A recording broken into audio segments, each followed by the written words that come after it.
ঢাকা সিলেট মহাসড়কে শুধু নয়, কুমিল্লা সিলেট মহাসড়কেও যানজট। ব্রাহ্মণবাড়িয়ার বিশ্বরোড মোড় থেকে এ বিষয়ে বিস্তারিত জানিয়েছেন পূর্বাঞ্চলীয় ব্যুরো প্রধান পীযূষকান্তি আচার্য। কুমিল্লা সিলেট মহাসড়কের যেদিকেই যাওয়া যায় সেদিকে কিন্তু এখন যানজট রয়েছে এবং এই ঢাকা সিলেট মহাসড়কের আশুগঞ্জ থেকে বিশ্বরোড মোড় পর্যন্ত গতকাল রাত 2টা থেকে যানজট শুরু হয়েছে।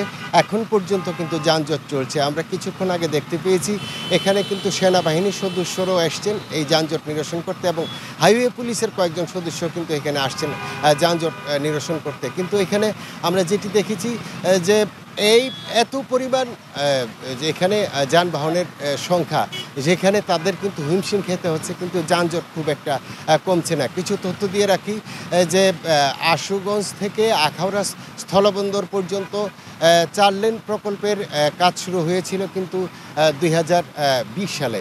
এই 2020 সালে কাজ শুরু হলেও এখন পর্যন্ত কিন্তু নানা সংকটের কারণে কাজ কিন্তু তারা শেষ করতে পারেনি। প্রায় 6,000 কোটি টাকার এই প্রকল্পটি কিন্তু শেষ হওয়ার কথা ছিল এই 2025-এর জুন মাসে, কিন্তু তারা এখন পর্যন্ত কিন্তু কাজ শেষ করতে পারেনি। আবারও তারা কাজ করবে বলে জানাচ্ছে। ঢাকা থেকে সিলেট যেতে সময় লাগছে 14 থেকে 15 ঘন্টা। এই যে মানুষের দুর্ভোগ, এই দুর্ভোগ কিন্তু প্রশাসনও কিন্তু এইভাবে কোনো কার্যকর ব্যবস্থা নিচ্ছে না।